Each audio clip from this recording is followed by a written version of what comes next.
Bom dia, boa tarde, boa noite. Bem-vindos à segunda temporada do Temas de Processo Civil.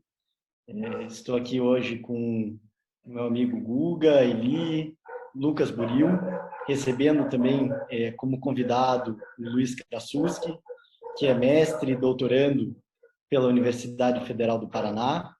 Hoje temos a honra de receber, junto conosco, o professor Luiz Guilherme Marinoni. O professor Luiz Guilherme Marinoni dispensaria apresentações, porque já disse isso em outras ocasiões, é dos maiores processualistas, não apenas do Brasil, como do mundo. Então, temos assim uma enorme satisfação de recebê-lo, professor, porque você, assim como outros grandes nomes do processo civil, são para nós fonte de inspiração. Concordem ou não com as ideias do professor Luiz Guilherme Marinoni, fazer referência ao seu trabalho é fundamental para qualquer um que pretenda estudar o processo civil brasileiro, para quem gostaria de conhecer questões fundantes, estruturantes do processo civil em geral. Professor, eu gostaria de abrir nessa nossa primeira parte, em que nós falamos da parte mais de trajetória do professor. Na segunda parte, nós vamos falar do tema da coisa julgada sobre questão. Inclusive, estou com o livro do professor aqui do lado.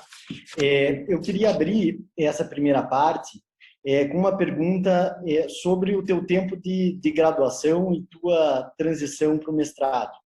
Não sei se é verdadeiro, mas ouvi nos corredores da faculdade, numa época em que, inclusive, eu cheguei a ser teu monitor, sobre a tua trajetória na graduação, de que o professor não teria sido um aluno tão empenhado na graduação, mas que passou a ser extremamente dedicado ao longo do mestrado. Não sei se a tua paixão pelo processo civil já vinha desde os tempos de graduação, ou quando houve essa mudança. Então, essa seria a nossa primeira pergunta aí para começar a conversa. Muito obrigado, professor, mais uma vez, por estar aqui conosco hoje. Obrigado, Adriano. É uma satisfação muito grande estar com vocês. Quero cumprimentar todos os amigos que aqui estão presentes e dar os meus parabéns por esses encontros que vocês vêm desenvolvendo e por esse lugar que vocês encontraram para reunir pessoas interessadas no estudo do direito processual e na discussão de temas relevantes.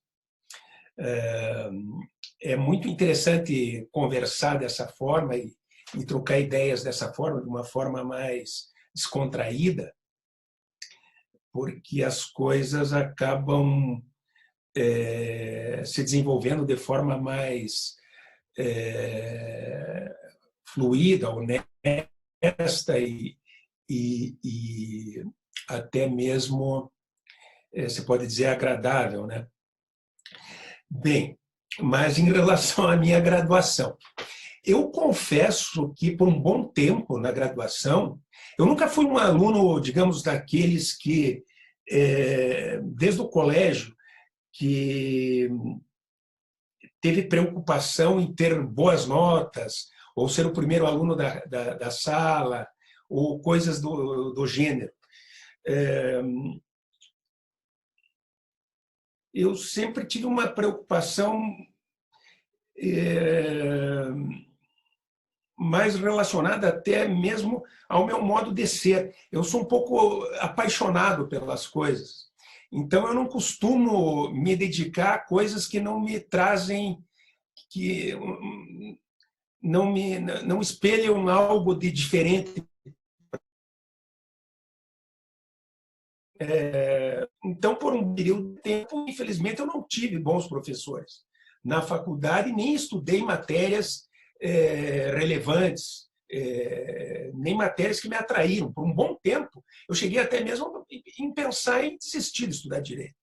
Na verdade, eu só estudei direito porque o direito era aquilo que estaria mais perto, na verdade, também em termos práticos, né, em termos concretos, do que eu gostava à época. Porque, na verdade, à época eu gostava muito de filosofia, de sociologia, de história. O direito, na verdade, estava perto do objeto ao qual eu tinha predileção. E por isso fiz vestibular para o e pensando em exercer a profissão de advogado, já desde logo. Esse é um ponto. Eu sempre quis ser advogado. É uma coisa gozada. Eu nunca propriamente imaginei me dedicar a um determinado ramo do direito, ou mesmo em ser um jurista. Eu, desde criança, imaginava ser um advogado. Não imaginava ser juiz nem promotor, mas ser um advogado. Eu sempre tive a vontade de trabalhar com o convencimento, com a retórica, e com a defesa concreta das posições sociais e das pessoas. Nunca quis ser um sujeito neutro, nem imparcial. Eu sempre quis ser uma pessoa parcial. Por isso, sempre quis ser um advogado. Parcial a partir exatamente a partir da credibilidade que eu passo a ter em uma determinada posição, né? Claro. Da crença, melhor, que eu passo a ter em uma determinada posição. Mas ser parcial a partir do momento em que a gente acredita realmente em alguma coisa, me parece algo relevante, importante, até mesmo para estimular o desenvolvimento da vida da pessoa. Mas por algum tempo eu não me dedicava, eu não gostava da faculdade de Direito. Quando eu me deparo especialmente com direito civil, com o professor José Lamartine Corrêa de Oliveira, aí eu passo propriamente a gostar mais de direito e passo a me aprofundar no direito civil e no direito processual civil, indo muito além. Eu costumava a incomodar o professor Lamartine. Terminava a aula, eu saía com ele descendo as escadas, ele era todo atrapalhado, quem o conheceu sabe disso. Às vezes ia de carro para a faculdade, se esquecia que tinha ido de carro, voltava de táxi, esquecia o carro na faculdade. Então ele era realmente um gênio, era uma pessoa que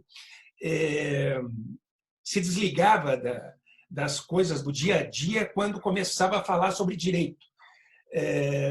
E com ele eu passei, a partir das aulas dele, com a convivência com ele, eu passei a gostar de alguns temas em especial, especialmente de responsabilidade civil, dos temas de responsabilidade civil.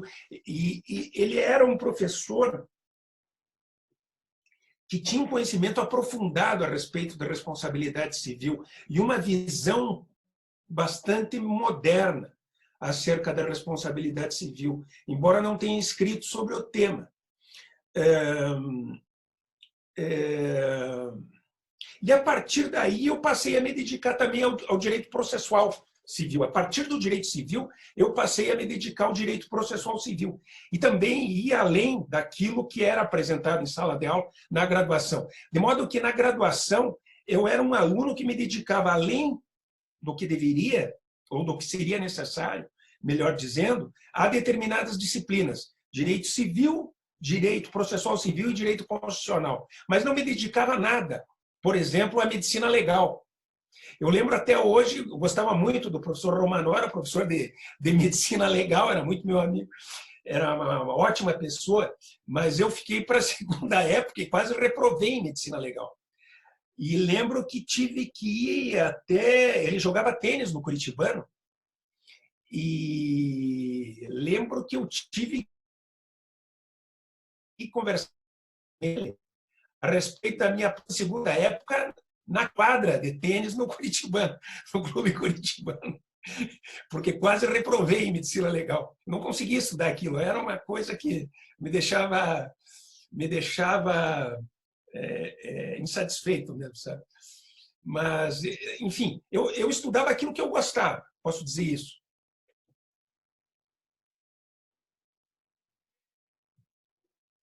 Eu estava aqui com o mudo ativado, vou aproveitar então até o gancho, já que o pessoal aqui foi gentil de me convidar também para participar desse encontro hoje, também muito por ter sido e ser seu orientando, né? Então, ter sido seu aluno na graduação, no mestrado e no doutorado. E é extremamente gratificante e bacana ver o professor contando dos professores que o impactaram, aqui no caso o professor Lamartine, né? No meu caso, eu posso dizer que eu fui impactado pelo professor Marinoni. Então, isso foi algo que realmente mudou. Acho que minha vida, logo no segundo ano de faculdade, quando a gente começa a ter processo civil, eu lembro que eu li na época o primeiro volume do curso de processo, né, civil, que era a Teoria do Processo, que na verdade é vem ali ideias de uma vida já consolidadas naquele livro, é um livro que impactou assim toda a comunidade processual. Então eu vi ali muita coisa de história do direito, muita coisa de sociologia, muita coisa de teoria do direito aliada a uma visão muito mais aprofundada do processo do que aquela que depois a gente até via em outros cursos, outros manuais. Então isso eu lembro que foi algo que me chamou muita atenção. E ao longo da graduação, professor, eu tive a oportunidade de ser seu aluno, e o professor sempre apontava para esse elemento de fazer essa inter-relação entre as matérias. Então, quando o professor vai estudar, falar de processo civil, você fala do Estado constitucional. Quando você vai pensar jurisdição, você pensa jurisdição no Estado constitucional. Você pensa de onde surgiram essas ideias. Então, dá para dizer, professor, que essa sua produção específica, bastante formadora de escola, que a gente pode dizer, no próprio processo civil brasileiro, que tem esses aportes da teoria do direito, da filosofia do direito, da história do direito, e são seus interesses de base, vamos dizer assim, que até o levaram para a faculdade de direito também. Dá para dizer que isso é o motor das suas pesquisas, talvez o fio condutor desses diversos trabalhos? Até o Lucas falava aqui no início, antes da gente começar a gravação efetivamente, né, um professor que tem diversas obras distintas, né, importantes no processo civil sobre vários temas. Dá para dizer que esse fio condutor é esse contato com essas outras matérias também? O que o professor teria a dizer sobre isso?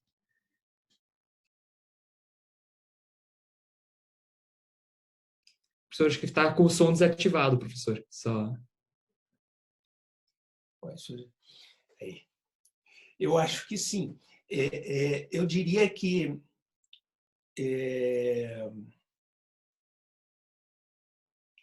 inicialmente eu tive uma preocupação muito grande em relativizar a autonomia do processo diante do direito substancial. Uma preocupação muito grande em fazer o processo render a partir das necessidades do direito substancial. Portanto, fundamentalmente a partir das necessidades do direito civil. Por conta disso é que eu me obriguei a escrever sobre tutela dos direitos, né? Tentando suprir aquele espaço que foi criado pelo professor Ovídio a partir da ideia de ação de direito material, e pelo Pontes de Miranda, mas que se tornou difícil de desenvolver em razão de várias nuances da própria evolução do direito processual. Ou seja, em termos pragmáticos, a relação do direito processual com a ideia de ação de direito material se tornou facticamente quase que impossível. Ou concretamente, melhor dizendo, impossível. E isso me fez perceber, no entanto, que a ideia que havia sido plantada a partir da ação de direito material não era uma ideia frívola ou que se deveria jogar fora. Era uma ideia que deveria ser utilizada, mas mediante uma instrumentalização de algo que se tornasse mais fácil de ser compreendido pelo usuário do direito processual e pelo próprio jurista do direito processual, pelo próprio processualista. O processualista tem um pouco de dificuldade de trabalhar a partir de conceitos específicos do direito civil, ou mais ainda dos conceitos pontianos, né? Entretanto, não se pode deixar de lado a necessidade de ligar o processo ao direito substancial. E é por conta disso que eu propus a ideia de se trabalhar com o processo interligado, intimamente relacionado às necessidades de tutela dos direitos. Ou seja, as necessidades de tutela do direito substancial, na verdade, nada mais é do que as necessidades que são concretizadas mediante o uso da ação de direito material, mas viabilizam um aporte, uma análise mais fácil, digamos assim, de ser feita pelo processualista a partir do ângulo exclusivamente processual. A partir do ângulo processual, para o direito material, é mais fácil olhar para as tutelas do que para a ação de direito material. E eu acho que isso é imprescindível, porque se o processo tem que, afinal de contas, responder ao direito substancial, não há como se deixar, não há, na verdade, como se pensar no direito processual sem antes se ter determinado um campo de atuação para as tutelas dos direitos. Ou seja, eu não posso perguntar sobre algo sem saber para que ele serve. Eu só posso falar em processo quando eu sei para que ele deve servir. E para que eu saiba para o que ele deve servir, eu tenho que saber quais são as tutelas de direito que podem ser alcançadas por meio do processo, numa perspectiva de direito substancial. Só que aí eu paro pelo seguinte, porque se eu fico na análise puramente relacional entre o direito, entre as necessidades de tutela e o direito processual, de certa forma, eu corro o risco de voltar à época em que, dos remédios, né? A época em que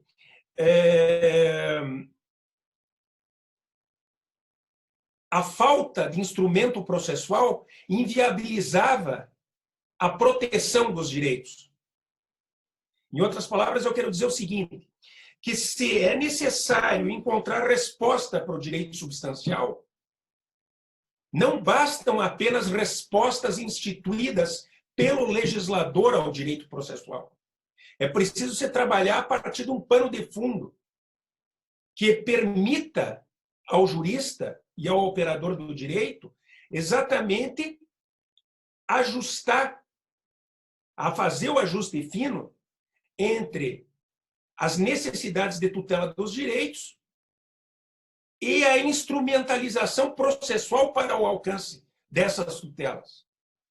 Ou seja, e para isso, obviamente, nada é preciso além do que o devido manejo dos direitos fundamentais processuais. Enfim, da teoria da Constituição. E aí eu passo a ver que não há como se estudar direito processual também à distância do direito constitucional, ou melhor, da teoria dos direitos fundamentais, da teoria da Constituição. Ou seja, eu não, mais do que isso, eu não posso estudar o direito processual desconhecendo a teoria da interpretação constitucional, desconhecendo as técnicas de correção da lei infraconstitucional a partir das necessidades da Constituição e assim por diante, porque isso permite justamente aquele que está empenhado em fornecer um instrumento hábil à tutela dos direitos, corrigi-la, né? Esse instrumento, corrigir esse instrumento exatamente nas hipóteses em que há insuficiência de proteção por parte do legislador. Porque, afinal de contas, todos nós sabemos que a falta de proteção adequada por parte do legislador aos direitos fundamentais não permite que se abra mão de uma dogmática capaz de fazer valer as necessidades presentes para a afirmação dos direitos. E isso também me faz pensar num outro ponto relevantíssimo, que é muito pouco, que é muito pouco considerado pelos juristas e pelos operadores do direito. Todos nós, apesar de todos nós sabermos hoje que o direito não é criado unicamente pelo legislador, não é? Especialmente após o momento em que nós definitivamente submetemos a legislação à Constituição e temos que daí extrair respostas adequadas às necessidades da sociedade, nós também passamos a ver que também não é verdade que o judiciário é aquele que deve responder efetivamente às necessidades de criação do direito. Em outras palavras, eu hoje acredito que a principal função de alguém na área do direito, e eu não quero puxar a brasa para minha sardinha com isso e nem agradar vocês. Hoje eu tenho certeza que a função do jurista é muito mais importante do que a do legislador e do que a do juiz. Quem, na verdade, desenvolve o direito é o jurista. Ao jurista cabe uma responsabilidade social muito grande. A responsabilidade de desenvolver o direito sem abrir mão dos valores da teoria democrática. Porque, é claro, um bom jurista pode puxar a teoria para o lado que ele quer. Ele pode construir um direito para o lado que ele bem entende. Assim como qualquer intérprete. Essa que é a grande verdade. Assim como qualquer juiz.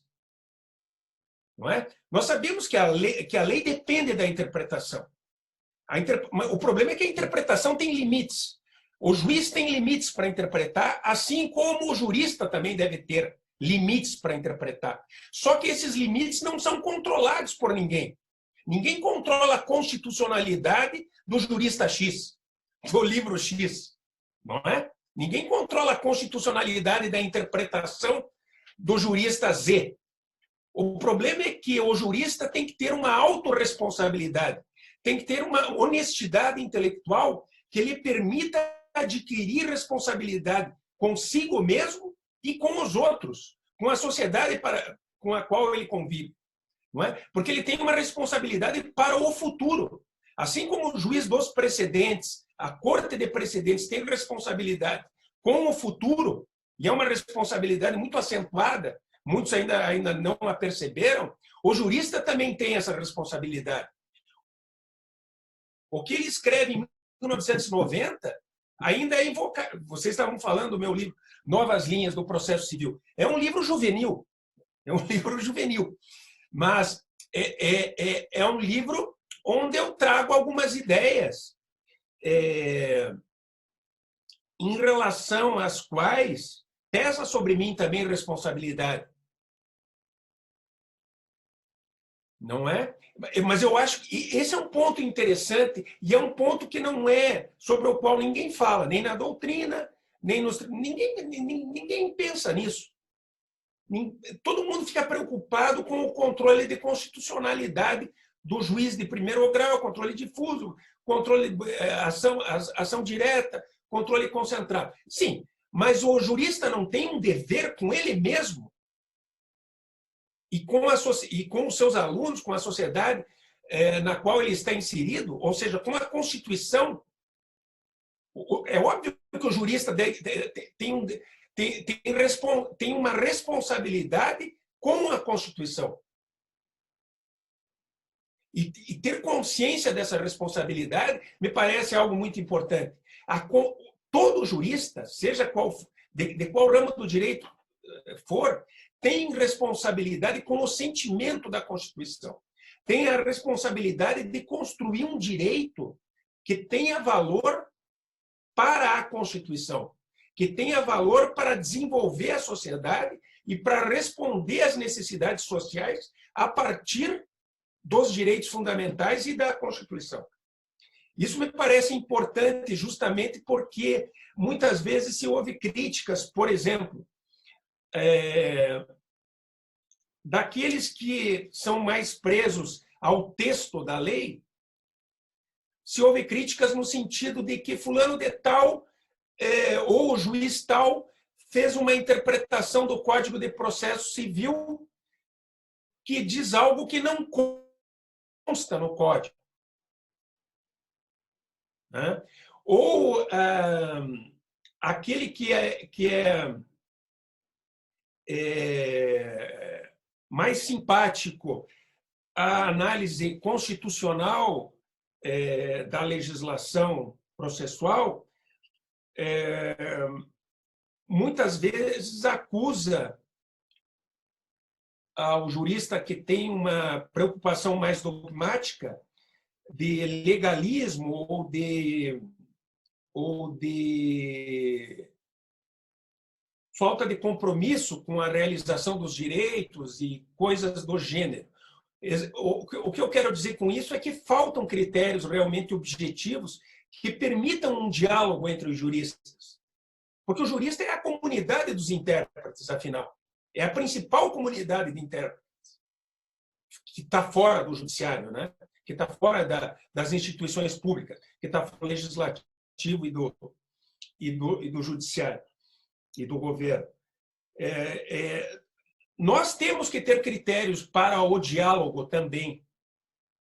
E me parece, assim como o critério para o diálogo institucional entre o parlamento e a corte, me parece que está na verdade, a verdade no Estado constitucional, ou seja, a verdade factual, os fatos sociais e a verdade são importantes como critério para o diálogo entre o parlamento e a corte, sobretudo em face dos desacordos morais razoáveis. Para nós, a honestidade intelectual é um critério imprescindível para um devido diálogo, sob pena de nós termos um diálogo entre surdos, sob pena de nós não termos diálogo. Porque se nós partimos de premissas diferentes e não as colocamos de forma clara e honesta, nós não temos como dialogar. De modo que os congressos se tornam circos, se tornam teatros de surdos que estão falando sobre coisas diferentes, a partir de premissas diferentes, sem com que se permita um diálogo produtivo, um diálogo democrático e produtivo, capaz de gerar algo de eticamente responsável em termos de desenvolvimento do direito. Então, me parece que é isso, Luiz. Muito bom, professor Marinoni. Professor, eu vou voltar mais um pouquinho, né? Eu não sei se o senhor lembra, mas desde que eu comecei o mestrado, eu já incomodava muito o senhor, enviando e-mails, procurando o senhor para ajuda acadêmica, para diálogo. Desde a graduação, o senhor sempre impactou muito no meu pensamento. Até hoje, embora eu nunca tenha sido formalmente aluno do senhor, me considero um aluno do senhor pelos livros, pelos artigos, pelas obras que influenciam muito a minha forma de enxergar o direito. Então, fico muito feliz em estar com o senhor aqui no Temas também. Espero, em breve, receber o senhor novamente aqui no Recife para mais um daqueles jantares agradáveis. E, professor Marinoni... Você dá um bolo dele. E professor Marinoni... Tá, vamos lá. Pode falar, desculpa. Não. Eu ia só falar daquele... Como é? Aquele bolo típico de Recife que você me apresentou. Bolo de rolo. Bolo de rolo. Bolo de rolo. E professor, assim como o meu pensamento, claro, assim, hoje o Eli, por exemplo, ele é muito influenciado pelo professor Sica, eu sou muito influenciado pelo professor Tucci, pelo professor Leonardo Tadeu da Cunha, pelo senhor também. Eu queria que o senhor se colocasse agora nesse tempo em que o senhor estava começando a carreira acadêmica, depois de formando seu pensamento ainda. Eu queria que o senhor me dissesse quais foram as pessoas, assim, tanto através das aulas, do contato direto, como também através dos livros, quais são as principais pessoas que influenciaram a formação do pensamento do senhor.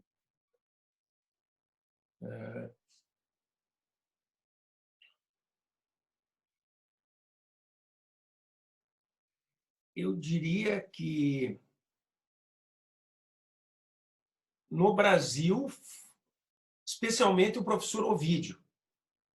No Brasil, especialmente o professor Ovídio e também o professor Cândido Dinamarca. Claro, não é possível que alguém possa desconsiderar o livro Instrumentalidade do Processo, do professor Dinamarca, especialmente o Instrumentalidade do Processo. Eu acho que a relação entre a instrumentalidade do processo e o modo como o professor Ovídio analisava o direito, pensava o direito processual a partir do direito substancial, essa conjugação dessas duas perspectivas, para mim, foram muito importantes. Além disso, fora do Brasil, eu diria que, para mim, são fundamentais, especialmente o Vitório Dente, em termos de direito processual. O Vitório Dente, porque no Vitório Dente eu encontrei uma resposta para a necessidade de interligação entre o processo e o direito substancial e também sobretudo, uma coisa que para mim foi muito importante com o Vitório Dente e depois com o Michele Tarufo, que era um discípulo do Vitório Dente. Tanto a Universidade de Pavia, né, como vocês sabem, por conta do professor Vitório Dente, quanto a Universidade de Florença, por conta do professor Mauro Capelletti, sempre foram universidades muito voltadas ao direito processual comparado. Tanto é que nessas universidades existe professor titular de direito processual comparado. E não professor de direito processual civil. É um professor de direito processual comparado. Então, eu percebi que, na verdade, o Mauro Capelletti, por exemplo, não era um bom processualista civil, não. Não era um bom processualista. Ele era um ótimo comparatista. Ou melhor, ele era um bom processualista em termos. Não é? Mas ele era muito mais um comparatista que trazia boas coisas para o direito processual do que tão somente um processualista que meramente se servia do direito comparado. E perceber isso, para mim, foi importante. Porque eu não teria percebido isso se eu não tivesse ido para a Itália e convivido com eles. Porque no Brasil, nós não temos nem na pós-graduação disciplinas voltadas à metodologia do direito comparado, quanto mais do processo comparado. Hoje nós temos nos cursos de mestrado e doutorado, filosofia do direito, teoria do direito, não sei o que, bababá. Mas não há uma disciplina, temos até metodologia da pesquisa científica, mas nós não temos uma disciplina de metodologia do direito comparado. E isso é fundamental. Porque o processualista, ele bebe muito do direito comparado. Ele recebe muito do direito comparado. O problema é que, se ele não conhece a técnica que lhe permite bem se servir do direito comparado, ele não pode ir à fonte de modo a suprir todas as suas necessidades. Ele não tem condições de ir à fonte para daí retirar tudo que ele é de melhor que ele pode encontrar para construir um direito melhor. E, lamentavelmente, às vezes, se deixa isso como uma coisa sem qualquer, ou melhor, de menor importância. Seria como o direito comparado, seria como se buscar um livro de direito estrangeiro para se construir algo que tem alguma relação com aquilo que se passa num país estrangeiro. Mas isso não permite uma sólida reflexão e, por consequência, não permite também a alguém desenvolver algo coerente a partir do seu direito, no seu país, baseando-se no direito comparado, né? O professor Vitório Dente, mais até do que o Mauro Capelletti,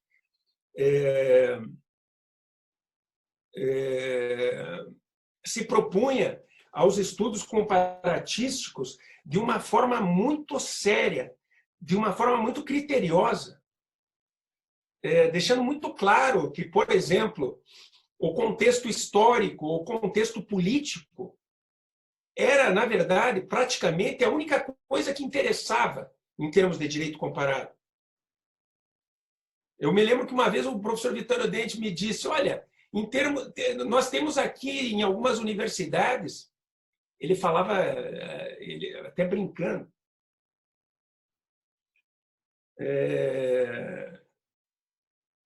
ele falava dos monkeys, tá?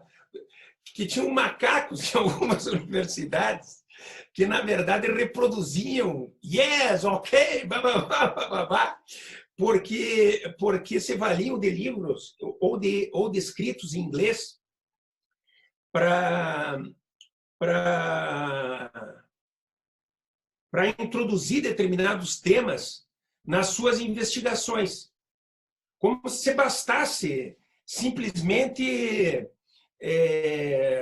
olhar para o que está ocorrendo em determinado país, e, sobretudo, era uma época em que se pode dizer que, em alguns setores, havia quase que uma certa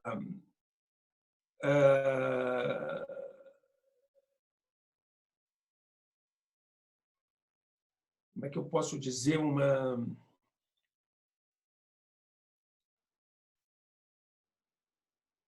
ligação muito forte, mas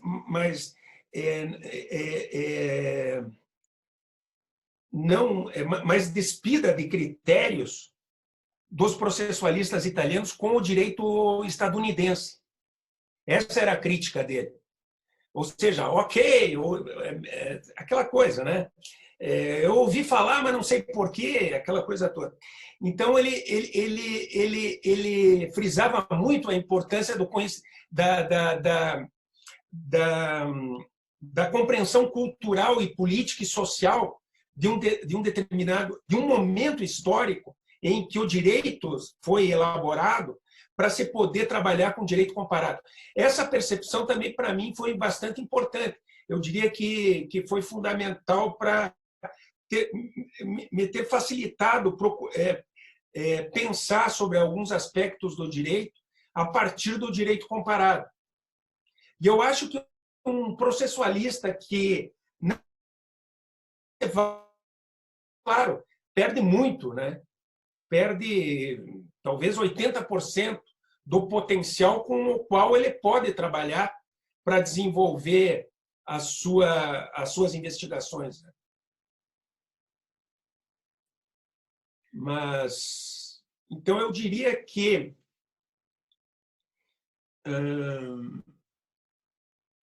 além do professor Ovídio, do professor Cândido no Brasil, fora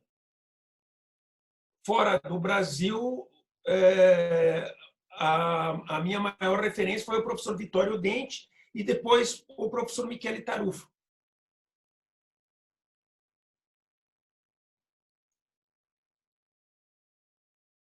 Professor Marinoni, mais uma vez, agradecendo em nome de todos pela presença do senhor. A minha pergunta tem um pouco a ver com a pergunta que o Lucas acabou de formular para o senhor. Fica muito evidente, para nós mais jovens, fica muito evidente olhando as obras do senhor, uma intensa produção nos anos 90 e na primeira década dos anos 2000, ainda hoje a produção é muito intensa, uma sedimentação do pensamento do senhor em determinados temas. Então, no tema da tutela provisória, depois no tema dos precedentes e a partir disso o tema das Cortes Supremas. A minha dúvida é a seguinte: o que levou o senhor a escolher esses temas, né, numa sequência? Se havia algum critério ou se era uma questão mesmo da necessidade do tempo, né, do período em que o senhor escreveu, e se o senhor adota alguma técnica específica para abordar esses temas, porque quem é de fora, pelo menos eu observo isso, o senhor tem uma espécie de método específico de esgotar os temas, de escrever em várias frentes sobre esse tema, e isso acaba gerando uma profundidade que, no meu modo de ver, poucos processualistas têm quando pegam para trabalhar um determinado tema. Então, se eu pudesse ouvir o senhor, eu agradeceria. Interessante. Você sabe, eu acho que, sobretudo, todo jurista, quando define-se a respeito de um tema, ele, em geral, tem que estar apaixonado por aquilo que ele está estudando. Ou seja, ele tem que compreender aquilo como algo relevante. E exatamente porque o trabalho, todos nós sabemos, né? O trabalho que nós temos que fazer para elaborar qualquer artigo, ou muito mais um livro, é um trabalho penoso, é um trabalho que exige energia, que dispensa tempo, né? E é um trabalho difícil. Então, se a pessoa não está, de fato, se ela não acredita naquilo, certamente ela não vai alcançar bons resultados.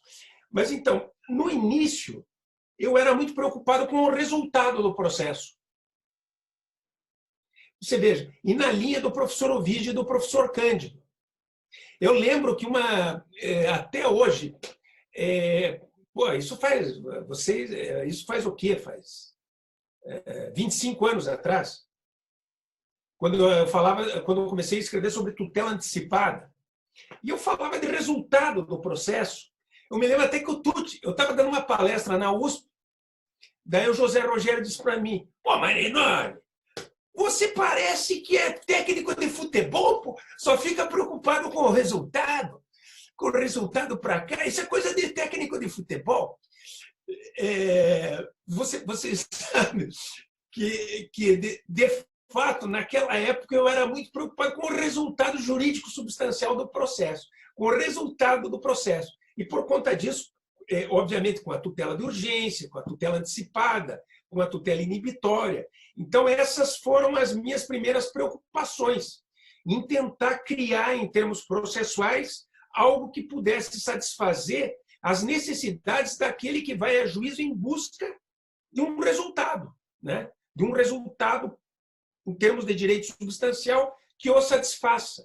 Por isso que eu comecei a até usar os termos tutela satisfativa, né? Satisfaz, a tutela que satisfaz, a tutela que realiza o direito, enfim, a tutela específica, são todos termos que têm a ver com essa busca de um resultado ideal, né? Com o processo. Mas, a partir de um tempo,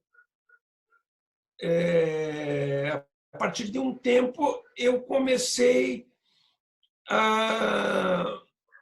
Eu diria que eu escrevi sobre tutela antecipatória, tutela inibitória, técnica processual e tutela dos direitos. E, depois disso, também escrevi sobre tutela da evidência, né? Em 95, quando eu escrevi sobre o problema do ônus do tempo do processo. Mas, após isso, eu comecei a me preocupar com a perspectiva constitucional, com a análise do processo numa dimensão constitucional. E esse primeiro volume do curso de processo civil, Teoria do Processo Civil, Teoria Geral do Processo, foi um livro escrito já a partir dessa preocupação, com a preocupação de situar o processo no quadro do direito constitucional.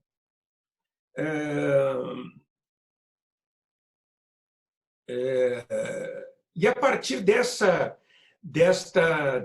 preocupação, eu então passei a me dedicar ao controle de constitucionalidade, enfim, as técnicas de interpretação constitucional e as técnicas de controle, também ao problema da coisa julgada diante da decisão de inconstitucionalidade, e daí os precedentes. Agora, essa questão de prosseguir escrevendo e aprofundando o mesmo tema é algo que eu acho que é pessoal.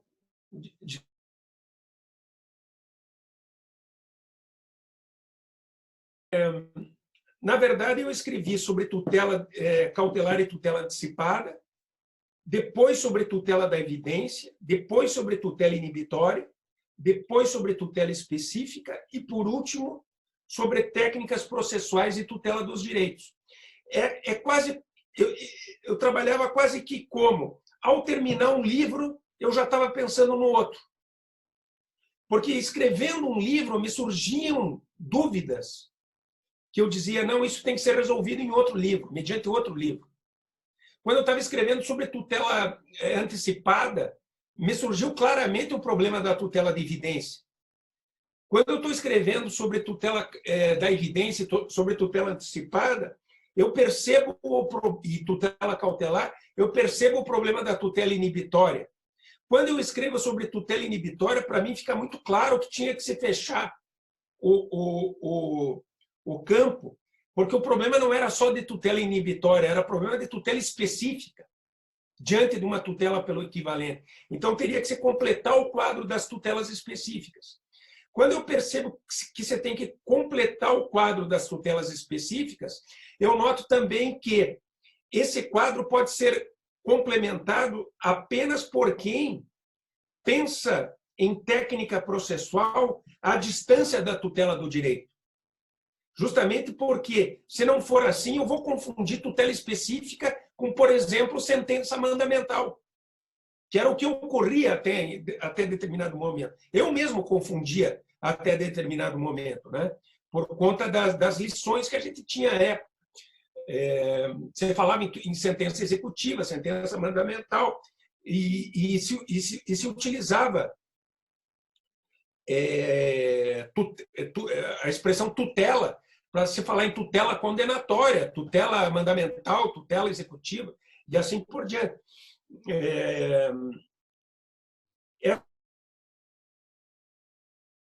Esse assunto, técnica processual e tutela dos direitos, mas daí já ligado necessariamente ao direito constitucional para suprir a insuficiência do legislador na falta de previsão de tutelas e fundamentalmente de técnicas processuais capazes de permitir o alcance das tutelas prometidas pelo direito substancial e pela Constituição.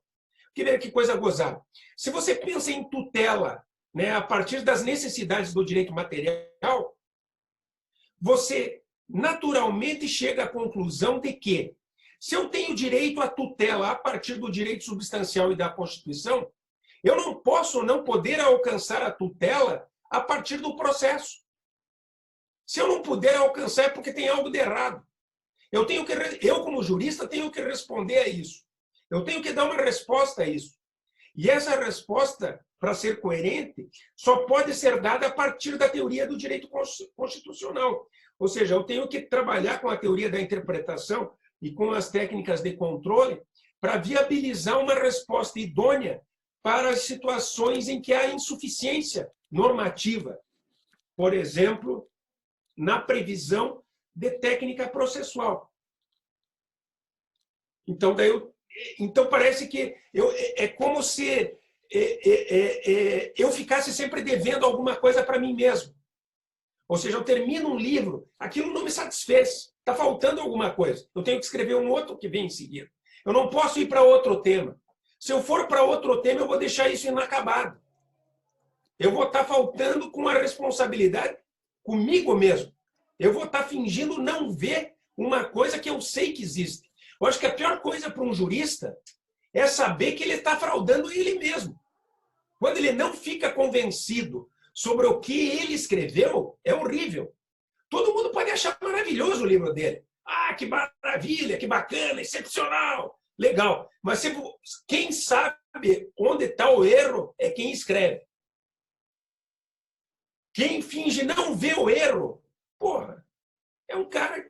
Eu acho que o sujeito que finge não ver que falta alguma coisa e vai para uma outra, parece que ele não esgota a responsabilidade dele em relação ao tema. Eu, pelo menos, me sinto assim. E é por isso que eu vou em frente. E é por isso, com os precedentes, por exemplo, eu já escrevi um monte de livros sobre precedentes. O primeiro, que foi o geral, né? E depois vários outros sobre técnica de decisão, sobre a ética dos precedentes, e agora o problema da zona de penumbra entre as duas cortes supremas, o STJ e o STF, e, sobretudo, o problema da coisa julgada sobre questão. Hoje eu percebo que ninguém pode falar de precedente. Por conta da minha visão de direito comparado, eu percebo que ninguém pode falar de precedentes sem estudar coisa julgada sobre questão. Coisa julgada sobre questão é um degrau necessário para se falar de precedente. O problema é que eu tive que voltar atrás aí. Tive que voltar atrás porque, obviamente, quando comecei a estudar precedentes, eu fui para a Columbia University como visiting scholar e fiquei lá um tempo. Eu pensei, não, eu quero estudar precedentes. Isso era 2007. Eu vou estudar precedentes. Pô, não é possível. Como eu gosto de direito comparado, qual foi o problema? Pensei assim, olha, todo mundo lá no Brasil eu sei que diz que direito americano é bobagem, direito americano é McDonald's, é não sei o quê, isso aí é bobajada. O que interessa é direito italiano e direito alemão. Tinha professores meus de graduação que diziam isso. Não, estude direito alemão, direito francês e direito italiano. Não perca tempo com direito inglês e direito americano. Isso é outra coisa, isso não interessa para a gente. Pô, aquele troço nunca fechou para mim. Né? Porque se nós nos valemos da tecnologia, da ciência, dos avanços na medicina, da engenharia, em todos os setores que provém dos Estados Unidos, como é que nós vamos negar o direito estadunidense? Só pode ser um problema ideológico. Essa negativa do direito estadunidense tem por detrás de si um problema ideológico, uma desconfiança, uma falta de simpatia ao direito americano. Não é algo honesto, intelectualmente honesto. Então, eu comecei a me perguntar, mas qual é a principal característica desses caras?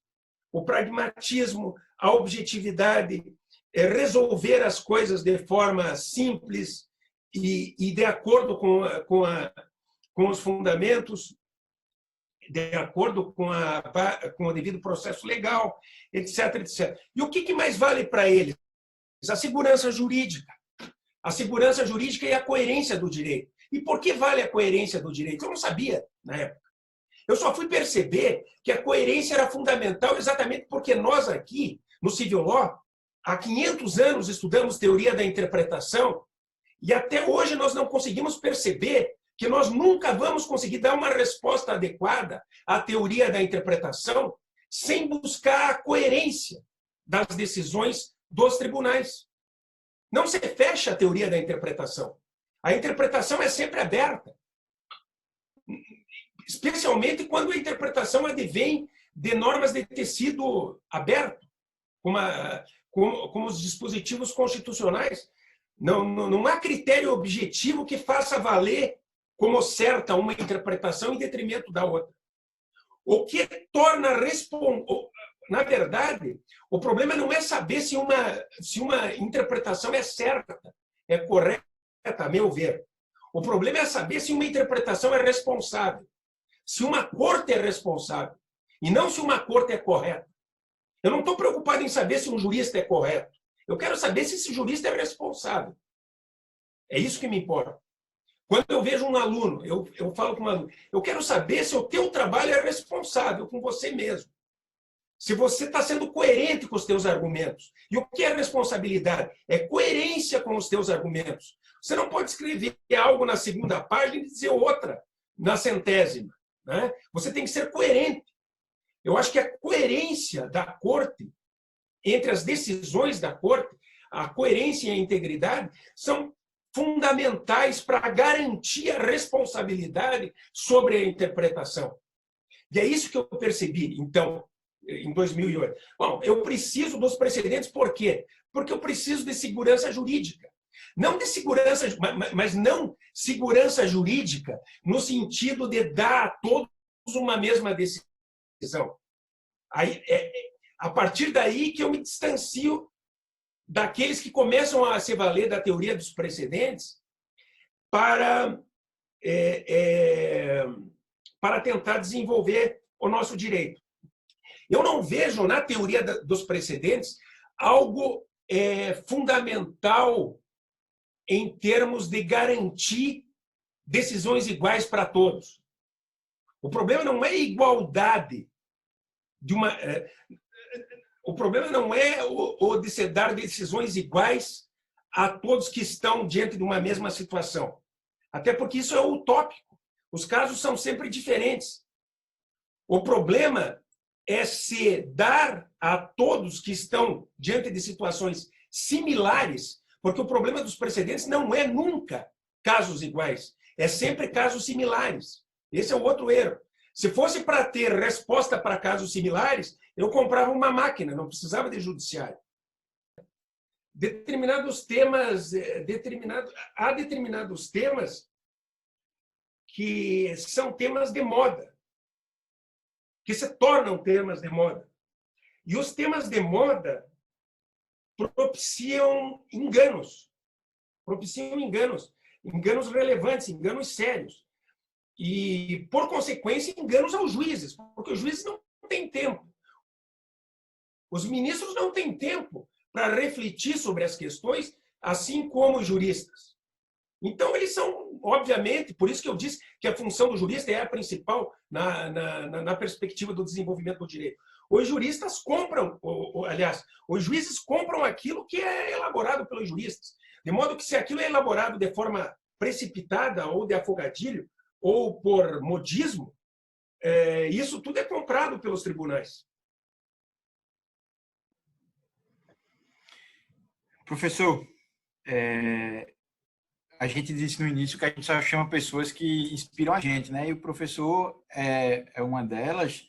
Toda a sua obra nos inspira muito, e inspira tanto que aqui a gente está com um convidado especial que entrou no meio da sua última fala, está de câmera fechada. O professor Sérgio Arenhart entrou aqui, já está faz uns 20 minutinhos. Não sei se o professor chegou a ver. Mas não sei se o senhor conhece. Não sei se o senhor conhece. O professor Sérgio está aí. Professor Sérgio, se quiser falar alguma coisa, se quiser abrir a câmera, fica à vontade. Bem, o professor Sérgio, ele está de câmera fechada, deve ter tá no telefonema, alguma coisa, mas estava aqui batendo, estava aqui dando uma palavrinha com a gente no bate-papo. Professor, o senhor escolheu para hoje a gente bater um papo sobre coisa julgada, sobre o seu livro, sobre coisa julgada, sobre questão. Só que, emendando um pouco com a pergunta de Eli e já tentando falar um pouco do livro, é o seu livro favorito de toda a sua produção? É o que o senhor mais gosta, que o senhor falou muito aí de direito comparado, a sua estima por estudar o direito comparado. Coisa julgada sobre questão é o seu livro favorito? Se não for o favorito, qual é?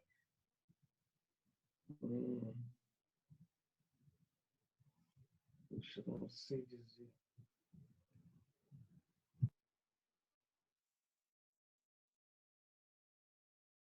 Não, coisa julgada sobre questão, na verdade, não é meu livro favorito.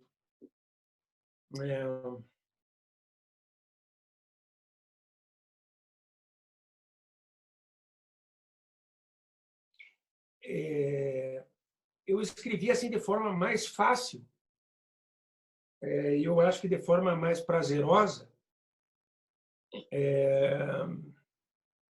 o livro Técnica Processual e Tutela dos Direitos, E o livro... E o primeiro volume do curso de processo civil sobre teoria geral do processo. Eu acho que são livros mais importantes. Um porque situa o processo, porque relaciona o processo com a tutela dos direitos, e o outro porque relaciona o processo com o direito constitucional.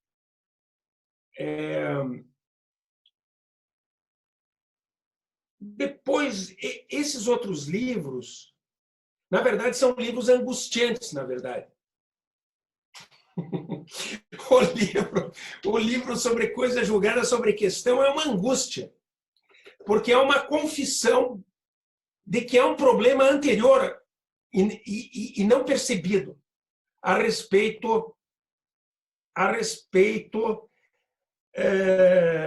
da situação que envolve a segurança jurídica.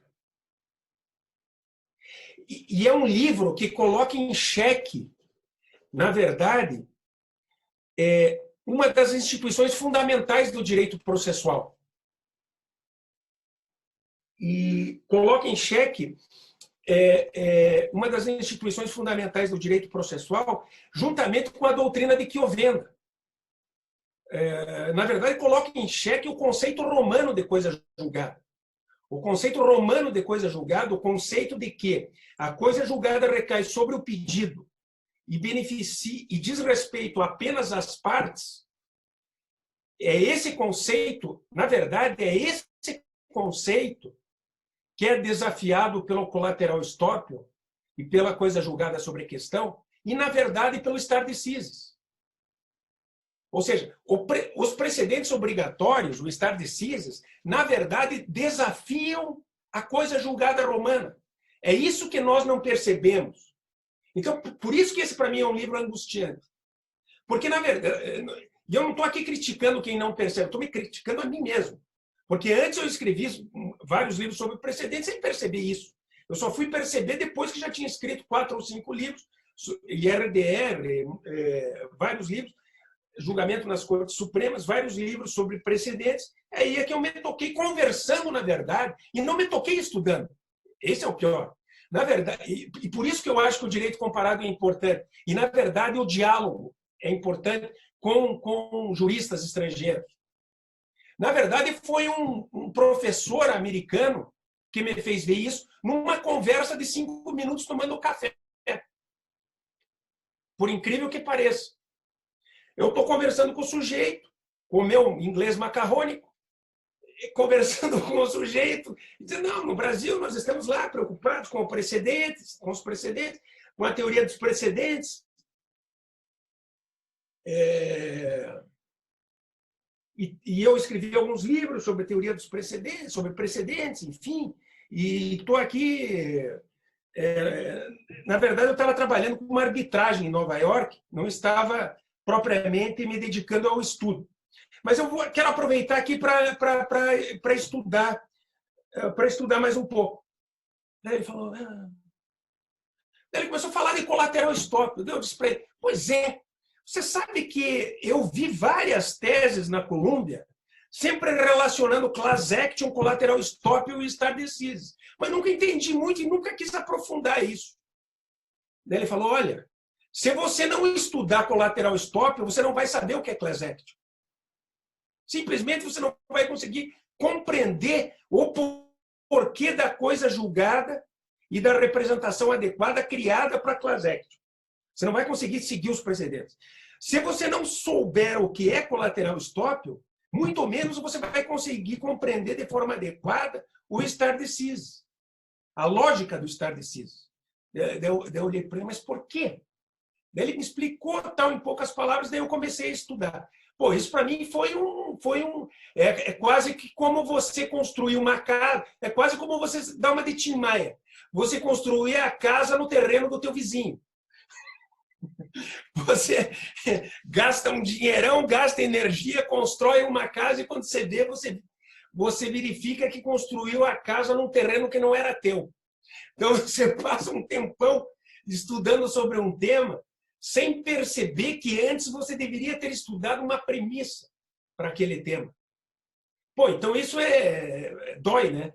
Porque aí você tem que voltar. Inclusive, você tem que negar determinadas afirmações que você já fez, né? Você tem que rearranjar. Eu acho que o jurista também não tem que ter vaidade para não de modo a não se permitir negar aquilo que ele já escreveu, porque é natural que com o desenvolvimento das coisas você passe a perceber algumas situações de forma diferente,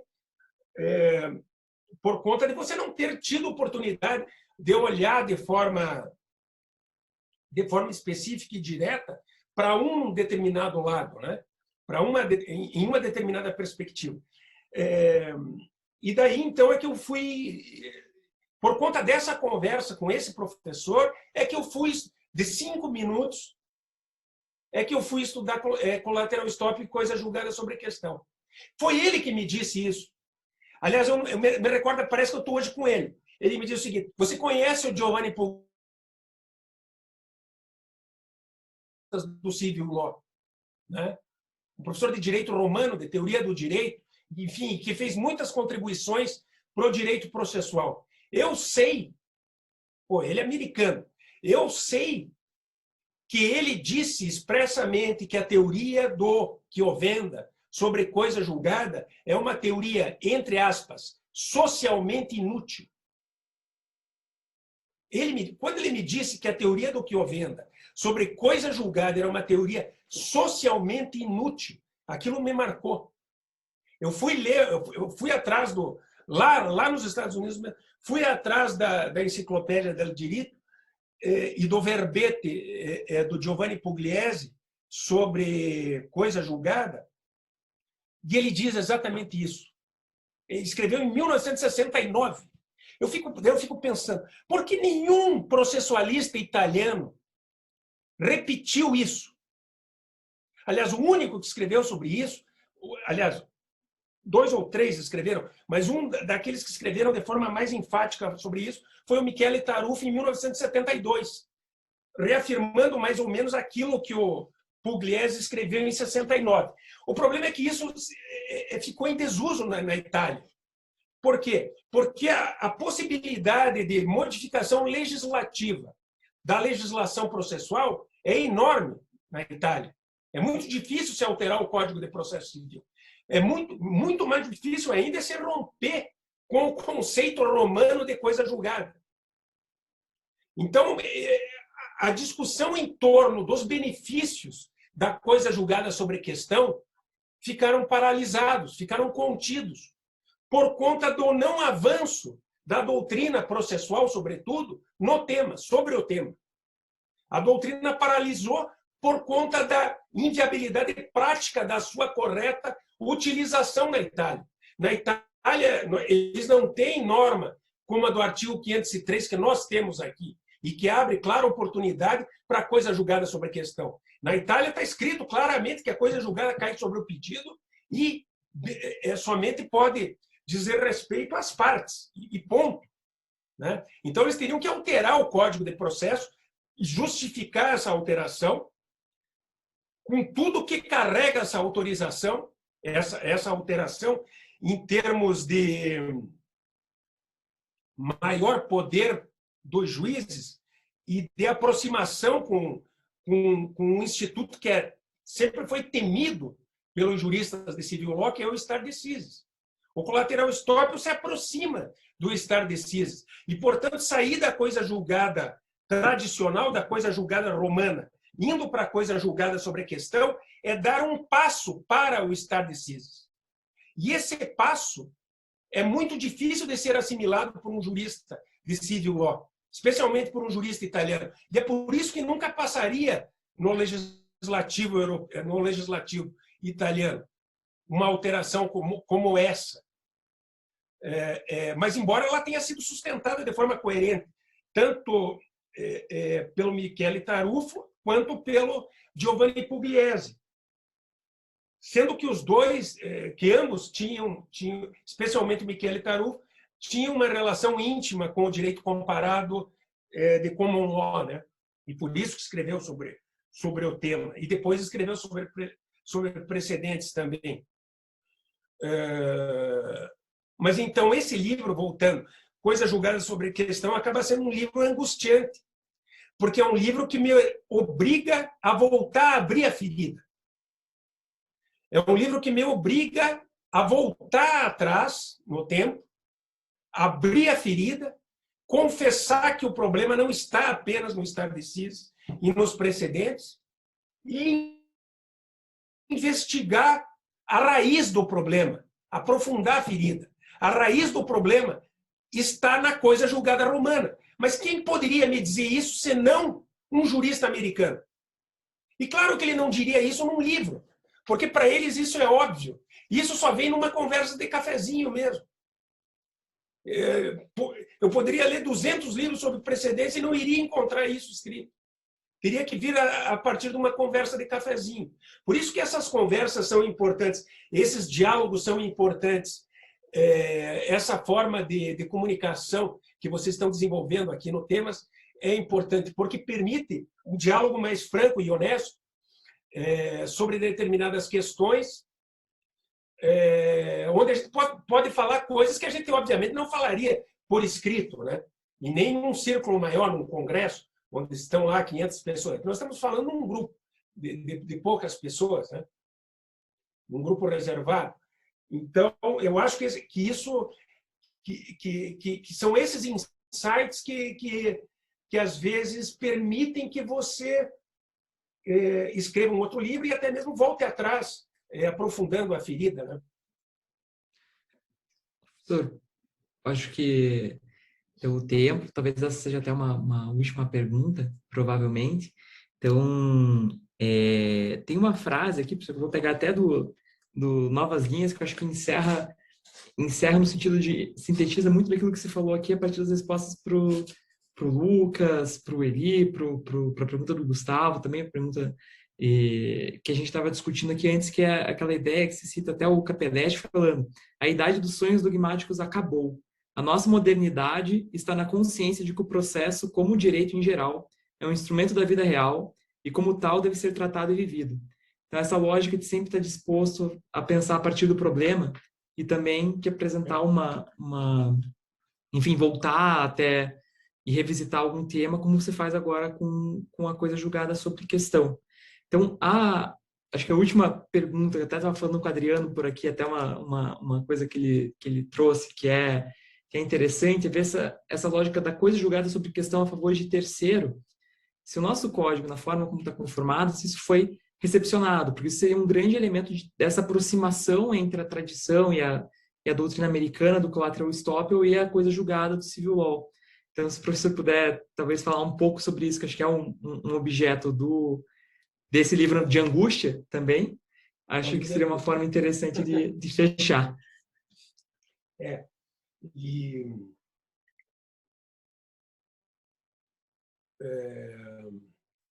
uma coisa interessante, sabe, você falando dessa passagem do Capelletti. Essa é uma frase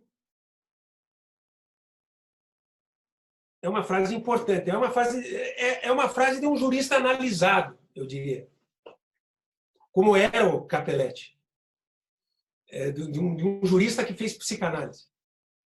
E você sabe que Freud dizia uma coisa similar.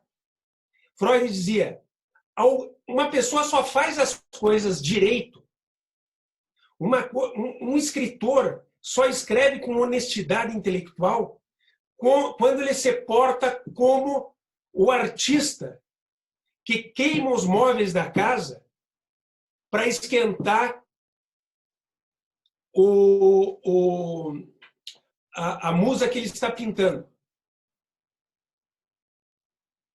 Só quem é capaz de cometer esses riscos, de enfrentar esses riscos, na verdade, só quem é capaz de acreditar que vale a pena fazer alguma coisa e, por isso, queimar os móveis da casa para aquecer a modelo que serve à pintura, pode fazer alguma coisa bem feita.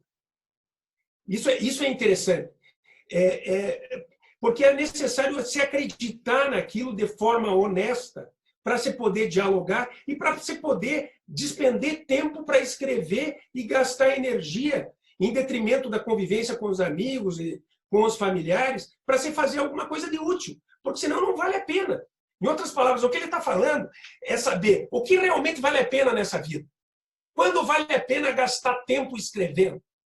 Eu só posso gastar tempo escrevendo, sabendo que o tempo é a dimensão fundamental da vida humana e que a vida é curta, quando eu posso usar esse tempo de modo a fazer valer algo que eu acredito, a fazer uma obra retratando o modelo da forma mais fiel possível. Se para isso eu tiver que queimar os móveis da casa, para ela não sentir frio e não tremer, eu vou queimar. Né? Isso é importante, ter essa dignidade intelectual. Eu não estou dizendo que eu tenha. Ao contrário, eu não quero, com isso, com esse diálogo aqui entre nós, de poucas pessoas, eu quero simplesmente passar a vocês uma maneira de ver as coisas que é pessoal. Eu acho que a maneira pessoal de ver as coisas, às vezes, é mais importante. Esse intercâmbio de maneiras pessoais de ver as coisas, às vezes, é mais importante do que uma troca de folhas a respeito de dogmática. Né? Porque isso, sim, permite tornar concreto as angústias de cada um. E como eu estava falando de angústia, da coisa julgada. Bom, mas para tentar aliviar essa angústia, aqui no Brasil a gente alivia de forma fácil. Por quê? Porque o artigo 503 foi feito propositalmente para introduzir o collateral estoppel no âmbito do direito brasileiro. De modo que seria duplamente irresponsável da parte de um processualista não ver a coisa julgada.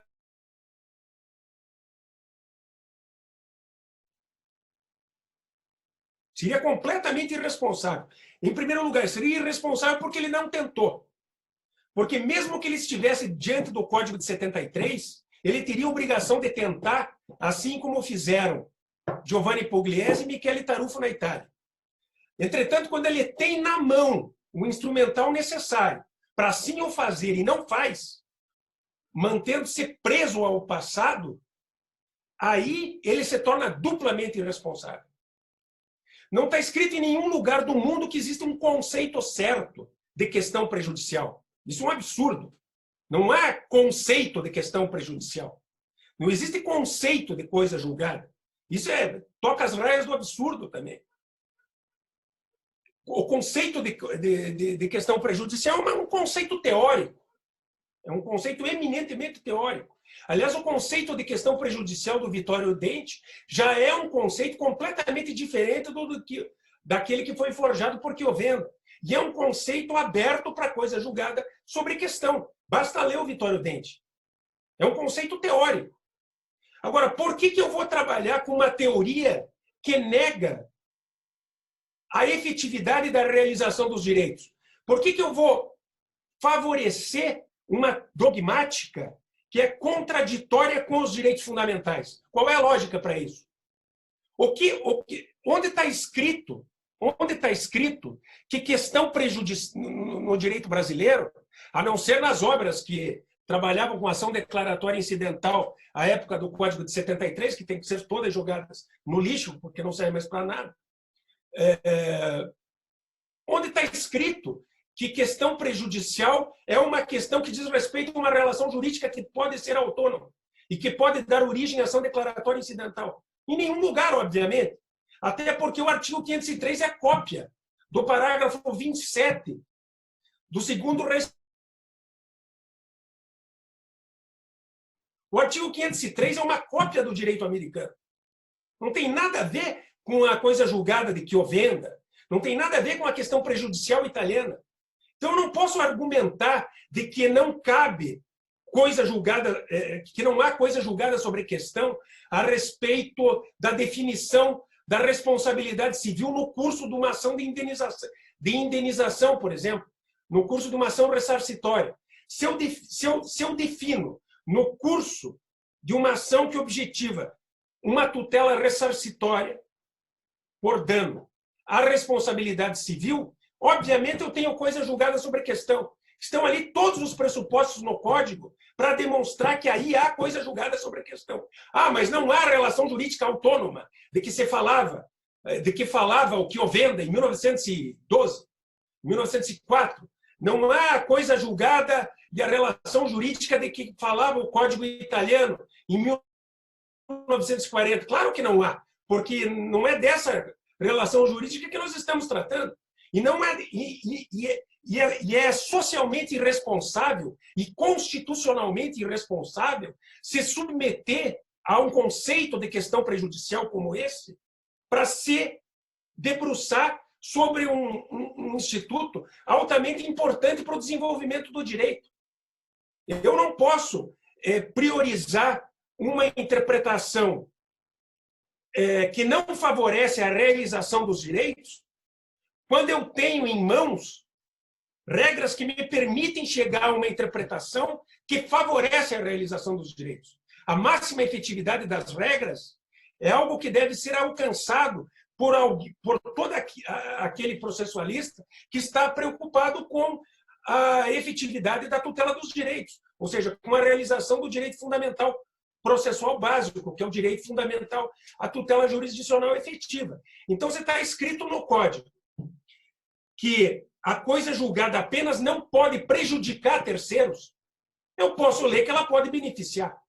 Você está escrito no Código que há coisa julgada sobre questão que antecede o julgamento do pedido, eu tenho coisa julgada sobre uma decisão incidente, que apenas prejudica a resolução do pedido final.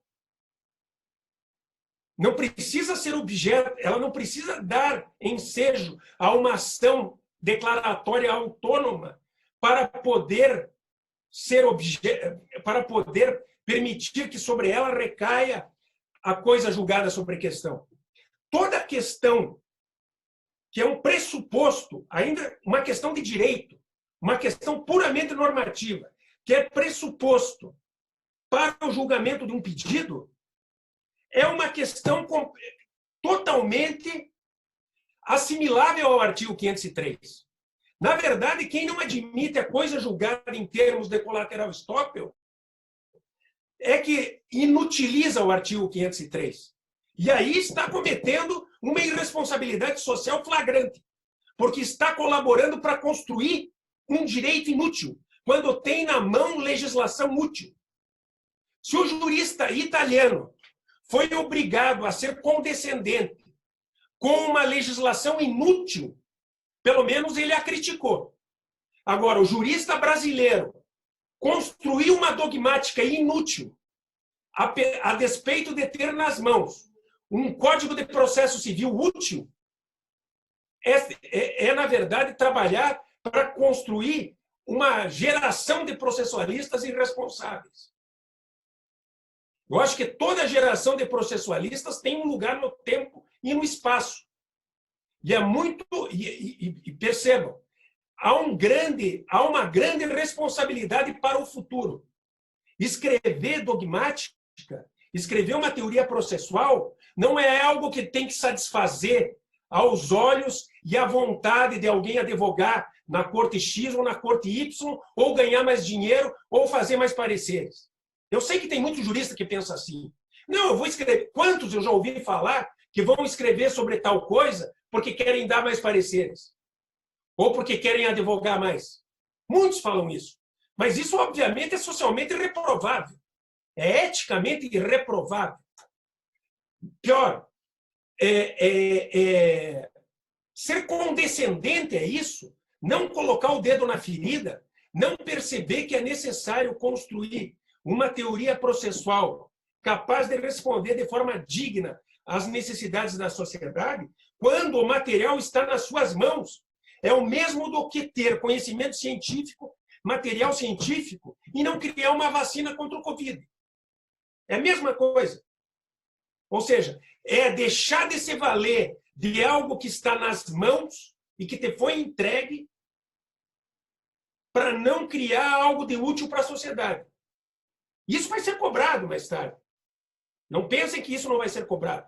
Isso vai ser cobrado, no mínimo, pela consciência de cada um que está escrevendo de forma equivocada. Eu acho que a maior responsabilidade do jurista é com a sua própria consciência. É com a sua própria consciência. A falta de responsabilidade com a sua consciência, escrever um livro sem saber para que ele serve e para que ele pode ser utilizado, é algo gravíssimo. Não basta simplesmente escrever um livro bem escrito. Um livro claro, um livro objetivo, um livro aprofundado, um livro dotado de boa bibliografia sobre um tema de moda. É preciso se escrever um livro sabendo que ele vai ser utilizado de modo a beneficiar as pessoas e não a prejudicar. Eu acho que isso é fundamental. Então, se aparecer algum jurista que me diga por que não ter coisa julgada sobre a questão diante daquilo que nós temos no código, nós podemos dialogar. Agora, é ficar fazendo...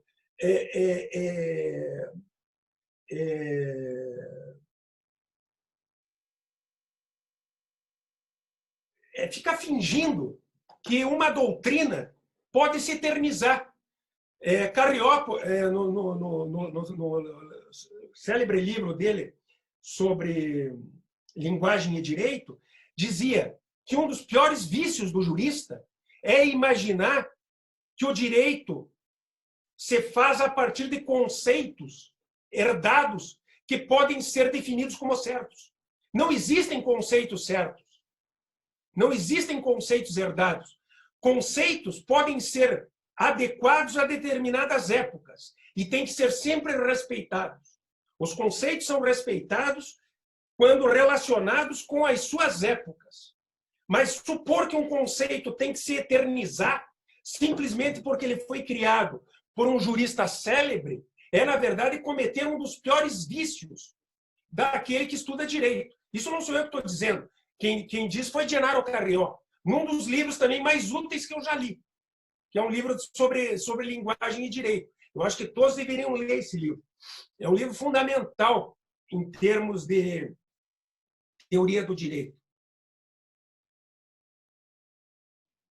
Não sei se eu fui claro, Luiz, mas eu acho que também sobre isso também não é questão de ser claro, porque isso aí tem tudo a ver com uma vontade que antecede qualquer elaboração dogmática.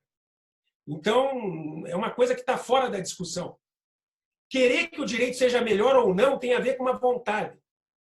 Não tem a ver com uma concepção dogmática acerca do direito. Agora, pretender que ele reprise aquilo que existia em 73, quando um outro código foi criado, de modo a não satisfazer as necessidades da segurança jurídica e de proteção dos direitos, também aí sim, é algo reprovável em termos sociais e em termos éticos. Eu acho que seria mais ou menos isso. Professor, acho que a gente não poderia terminar de melhor forma do que com esse verdadeiro chamado aí para qualquer processualista. Acho que para os que estão começando agora, para os que estão no mestrado, no doutorado, para os que já saíram, que são professores, acho que receber um chamado como esse é sempre, no mínimo, extremamente inspirador. Então, queria mais uma vez te agradecer muitíssimo por ter aceitado o nosso convite, uma verdadeira honra ter contado com a sua presença. Acho que qualquer um que vê esse vídeo vai conseguir aprender muito, não só de direito processual, mas também na trajetória de um grande jurista. Obrigado, André. Você sabe que eu me lembrei do teu pai até pouco tempo, agora há pouco tempo. Teu pai me ajudou quando me preparei para o concurso titular de direito processual. Meu pai é professor de sociologia. Eu sempre gostei muito de sociologia e sempre aprendi muito com os professores dessas áreas, da sociologia, da filosofia, da teoria. Eu acho que nós... Eu posso falar sobre os processualistas. Teu pai não pode. Porque se ele falar de um processualista, vai dizer, pô, o cara não gosta de processualista. Eu, como sou processualista, eu posso falar. Eu posso falar porque eu estou falando de mim mesmo. Né? Então, eu tenho legitimidade para isso. Nós temos esse vício de se fechar em copas e e de tentar nos valermos simplesmente de conceitos herdados de doutrina, especialmente de doutrinadores célebres, sem adequá-los às necessidades da vida, né? Já os teóricos da sociologia, da filosofia, são completamente contrários a isso. Mas eu que quero cumprimentar vocês todos por esses eventos e pela proposta de criação desse espaço de discussão. Vocês realmente estão de parabéns. É um espaço de diálogo muito frutífero e que se torna ainda mais interessante quando você tem pessoas simpáticas como vocês e abertas ao diálogo, né? Porque isso permite que as coisas sejam faladas sem qualquer problema, né? Porque aqui nós estamos entre amigos, falando sobre coisas que têm que ser faladas. Enfim, se for para não falar as coisas, não adianta. Daí o cara vai ser homenageado depois de morto, e os caras vão te homenagear e nem sabem por que estão te homenageando, né? Porque você não pode dizer o que você realmente pensava. Porque muitas vezes a gente tem medo de falar o que pensa, né? Porque às vezes não quer melindrar as pessoas. Mas enfim, eu acho que melindre não deve existir. O melhor mesmo é como se fosse diálogo entre pai e filho. Muitas vezes você tem que brigar com o teu filho. É quando se briga com o teu filho que você cria, que os laços de afeto se tornam mais fortes. Né? Ou seja, é do diálogo que o afeto se torna mais forte. Isso também acontece na academia. As pessoas se afastam quando o diálogo não é implementado, quando as críticas não são feitas. Né? Eu acho que para mim isso é interessante. Eu acho que trabalhar com críticas é uma coisa importante. Talvez eu tenha herdado isso do Ovídio. O Ovídio era um sujeito crítico, né? Não era propriamente alguém que guardava no bolso as críticas. Porque críticos todos nós somos. A diferença é que uns guardam no bolso, outros não. Mas aqueles que guardam no bolso não permitem que os demais evoluam a partir das críticas que são postas em lugar fechado, né? Eu acho que é melhor deixar as claras as coisas. E o espaço da academia, com honestidade, é justamente o espaço dessa crítica, né? É o espaço desse diálogo franco. Sem isso, não se faz academia. É verdade. Professor, a gente vai encerrar a gravação. Você já parou, Guga? Depois a gente faz o corte e também a gente tem a possibilidade de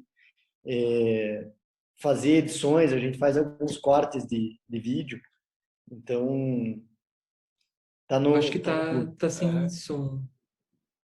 Mas aí a gente vai cortar, mas enfim, só para dizer que... Lucas deixou gravando porque ele teve que sair. Acho que foi pegar o filho no colégio. Não, ele dá aula, ele começou a dar aula, ele então ele foi dar aula, né? Então, ele deixou gravando. Quando todo mundo sair, aí vai encerrar lá para ele.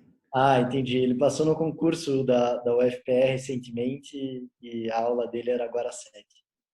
Professor, acho que foi muito, muito bom. Foi excelente te ouvir, ter essa possibilidade de conversar de forma franca. Para nós, assim, uma honra, realmente. O prazer foi meu. Pode cortar algumas partes aí que eu me cedi e tal, porque aqui nós estamos falando em privado.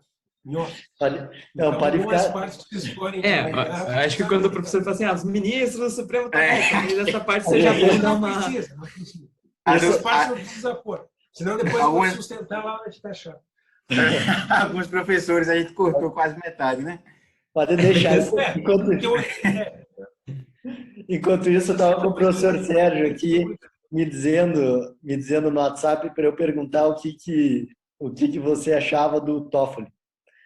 Só um pouquinho. Olha, ainda está gravando aqui, ó. O Lucas deixou gravando. Vamos lembrar disso. Tem certas coisas que é melhor... a gravação aí? O Sérgio querendo que eu fale por ele, né? Exatamente. Daqui a pouco vocês dois estão no inquérito lá e a gente vai ter que aprender a fazer habeas corpus lá. Não fica isso comigo, não. Você não quer interromper a gravação? Não sou eu, não. É o Lucas que está gravando. Ele deixou gravando. Vai ficar gravando, mas depois a gente faz Pessoal, eu vou pedir licença, professor Luiz, foi um prazer, professor, queria agradecer. Foi meu. professor Leonardo está me esperando aqui, já faz uns 20 minutinhos, eu correr porque ele precisa ir para casa. Bater uma pauta certo. comigo. Professor, Tá certo. obrigado. Obrigado a todos. Então, foi um prazer muito grande participar com vocês. Conversar com vocês. Foi uma conversa, né, claro. Foi. Obrigado, É, professor. Pessoal, também tô... Um grande prazer. Contem comigo aí para a gente dialogar e conversar sobre o que vocês acharem necessário. Vamos bater uns papos bons aí. Tem umas coisas legais aí para escrever, para falar. Eu falo, pessoal, avante. acho que A gente precisa marcar mais vezes com o senhor, professor, para a gente conseguir abordar esses temas também. Tá, joia. Foi um prazer. Prazer, viu, professor? Obrigado. Prazer foi meu. Eu que agradeço. Prazer, professor. Muito, muito obrigado. E vamos manter a conversa. E vou tentar puxar o pai aí para conversar algum dia. Pô, teu Eu pai tenho que tinha que dar provocado umas ele. aulas. Eu acho que teu pai tinha que dar umas aulas tinha que colaborar com o processo, Sim. na perspectiva da sociologia. Algumas coisas a gente já fez. Assim, a gente escreveu um artigo que toca um pouco numa questão dessa. Eu vou até te encaminhar. Mas faz um tempo, assim, um artigo sem grandes pretensões que a gente escreveu. Mas ele tem escrito algumas coisas interessantes. Ele tá soltando um artigo aí que trata um pouco dessa relação do direito com a realidade. Eu vou pedir para ele te mandar também, para a gente tentar restabelecer, ainda que não dê para a gente fazer o churrasquinho aqui, estar conversando de perto, né? Para a gente tentar restabelecer o diálogo. Vamos ver se logo a gente se encontra para tomar uma cachaçinha junto aí. Isso aí. Beleza, professor. Valeu. Um abração aí para todos. Tchau, gente. Um abração. Obrigado. Tchau, tchau. Valeu, pessoal. Tchau. Valeu, Krasuski. Valeu, Adriano. Até mais.